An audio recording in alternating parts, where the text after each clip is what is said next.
This video is sponsored by BuyMote e-shopping app. BuyMote e-shopping application is one of the online shopping app now available on Play Store and App Store. இந்த பைமோட் application வந்துட்டு பார்த்திங்கன்னா எல்லா செல்லுலேயும் இருக்க வேண்டிய ஒரு ஆப்புன்னே சொல்லுவேன். ஏன் அப்படின்னா நம்ம வீட்டுக்கு தேவையான அன்றாடம் தேவையான நிறைய விஷயங்கள் காய்கறி முதல் கொண்டு எல்லா விஷயங்களும் இங்கே வந்துட்டு இருக்குது.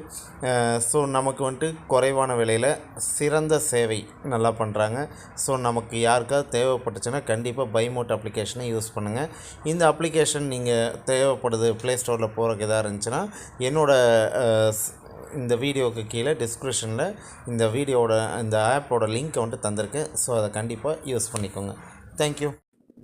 Hi friends, welcome to my channel. இன்றைக்கி வந்துட்டு பார்த்திங்கன்னா மோட்டிவேஷன். இந்த மோட்டிவேஷனை கேட்டிங்கன்னா கண்டிப்பாக நீங்கள் எல்லாருமே ஹாப்பி ஆகிடுவீங்க. உங்கள் லைஃப்பில் முன்னேறதுக்கு இது ஒரு முக்கியமான ஒரு மாற்றுப்பாதையாக இருக்கும். ஸோ கண்டிப்பாக பாருங்கள். அதுக்கு முன்னாடி என்னோடய சேனலை சப்ஸ்கிரைப் பண்ணுங்கள், லைக் பண்ணுங்கள், ஷேர் பண்ணுங்கள் அண்ட் பெல் பட்டனை மறக்காமல் தட்டுங்க. அப்போ தான் நான் போடுற இந்த மாதிரி வீடியோஸ் எல்லாமே உங்களுக்கு உடனே வந்து சேரும். ஓகே, வாங்க வீடியோக்குள்ளே போகலாம். உங்களை பார்த்து குறை சொல்கிற எல்லாரும்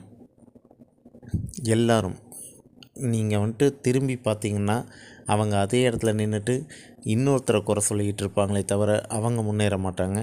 காரணம் என்னென்னா, நாம் அடுத்தவங்களை குறை சொல்லும்போது நம்ம பார்த்துக்க மாட்டோம். நம்ம அடுத்தவங்கள மட்டும்தான் பார்ப்போம். ஸோ அடுத்தவங்கள பார்த்துட்டு நின்றுட்டுருப்போம். ஆனால் நீங்கள் அதை பார்த்துட்டு நிற்காமல் அவங்க சொல்கிறாங்களே அப்படிங்கிறத கேட்காம நீங்கள் பாட்டுக்கு உங்கள் லைஃப்பில் நீங்கள் முன்னேறி போய்கிட்டே இருங்க. அந்த மாதிரி ஆட்களை கடந்து போய்கிட்டே இருங்க. ஒரு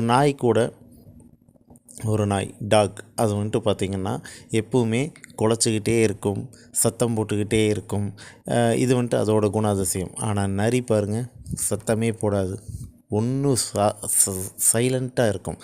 காரணம் என்னென்னா, அது சத்தம் போட்டாலோ இல்லை ஏதாவது ஒரு வைப்ரேஷனை காமிச்சாலோ அதோட இறை அதுக்கிட்டேருந்து தப்பிச்சிடும் அப்படிங்கிறது அதுக்கு நல்லா தெரியும். ஸோ நம்ம எப்பவுமே நம்மளோட வேலையில் கவனமாக இருக்கணுமே தவிர கண்டிப்பாக நாம் சத்தம் போட்டுட்டோ இல்லை அடுத்தவங்ககிட்ட சண்டை போட்டுக்கிட்டோ அடுத்தவங்க கேள்விகளுக்கு பதில் சொல்லிட்டோ இருக்கக்கூடாது. ஓகேங்களா? நாம் நம்ம முன்னேறதான் பார்த்துக்கிட்டு இருக்கணும். நமக்கு வழியில் எத்தனையோ தடங்கல்கள் வரலாம். அத்தனை தடங்களையும் தூக்கி தூர போட்டுட்டு நீங்கள் பாட்டுக்கு முன்னேறப்ப வழியை பாருங்கள். கண்டிப்பாக உங்கள் லைஃப் வேறு மாதிரி அமையும். ஓகேங்களா? சரி, நம்ம பணம் மட்டும்தான் லைஃபா அப்படின்னா பணம் மட்டுமே லைஃப் இல்லைங்க. ஆனால் பணம் தான் லைஃப். ஓகேங்களா? ஸோ பணத்தை வந்துட்டு சம்பாதிக்கிறதுக்கான வழிகள் எதுவாக இருந்தாலும் அதை செய்யுங்க. உழைக்கிறவன் கண்டிப்பாக தோக்க மாட்டான். கண்டிப்பாக உழைப்புங்க கண்டிப்பாக வேணும். ஏதாவது ஒரு விதத்தில் வேணும். நம்ம எந்த ஒரு விதத்துலையுமே நான் உழைக்க மாட்டேன், எனக்கு ஈஸியாக பணம் வேணும், ஈஸியாக நான் சம்பாதிக்கணும் அப்படிங்கிற ஒரு எண்ணத்தை மட்டும் வளர்த்துக்காதீங்க. இந்த பணம் சும்மா நமக்கு கிடைக்காது. நம்ம உழைக்கணும். ஏதாவது ஒரு வகையில் உழைச்சிக்கிட்டே இருக்கணும். அப்படி உழைக்க அந்த பணம் உங்கள்கிட்ட கண்டிப்பாக வந்து சேரும். அதில் மாற்றுக்கிறதே இல்லை. நீங்களும் ஒரு காலத்தில் பெரிய ஆளாக மாறலாம். இன்றைக்கி பெரிய ஆளாக இருக்க எல்லாருமே ஏதாவது ஒரு நாள் ஏதாவது ஒரு இடத்துல ரொம்ப சின்ன ஆளாக ரொம்ப கஷ்டப்பட்டுட்டு ரொம்ப வலிமிகுந்த வாழ்க்கையை வாழ்ந்துக்கிட்டு இருந்திருப்பாங்க. அந்த லைஃப்பை நாம் இன்றைக்கி வாழ்கிறோன்னு நினச்சிக்கோங்க. நாளைக்கு நம்ம பெரிய ஆளாக கண்டிப்பாக வருவோம். இதான் உண்மைங்க. நம்ம லைஃப்பில் நமக்கு தெரிஞ்ச லெசன், நமக்கு தெரிஞ்ச லெஜண்ட் யாராவது இருந்தாங்கன்னா அவங்களோட லைஃப்பை கொஞ்சம் எடுத்து பாருங்கள். அந்த லைஃப்பில் கண்டிப்பாக அவங்களோட முன் வாழ்க்கையை ரொம்ப கஷ்டப்பட்டுட்டு இருப்பாங்க. ஸோ அவங்களோட உழைப்பை மட்டும் தவறாமல் கொடுத்துக்கிட்டே இருந்திருப்பாங்க. பலன் கண்டிப்பாக கிடைக்கும். ஒரு நாள் இல்லாட்டி ஒரு நாள் கிடைக்கும். இன்றைக்கி நமக்கு கிடைக்கல அப்படின்னு சொல்லி வருத்தப்படவே கூடாது. நாளைக்கு கண்டிப்பாக நமக்கு கிடைக்குங்கிற நம்பிக்கையோடு போராடுங்க. அது உங்கள் லைஃப்பை மாற்றிடும். இந்த மாதிரி மோட்டிவேஷனை கேட்கணுன்னு என்னோடய சேனலை சப்ஸ்கிரைப் பண்ணுங்கள், லைக் பண்ணுங்கள், ஷேர் பண்ணுங்கள் அண்ட் பெல் பட்டனை மறக்காமல் தட்டுங்க. தேங்க்யூ.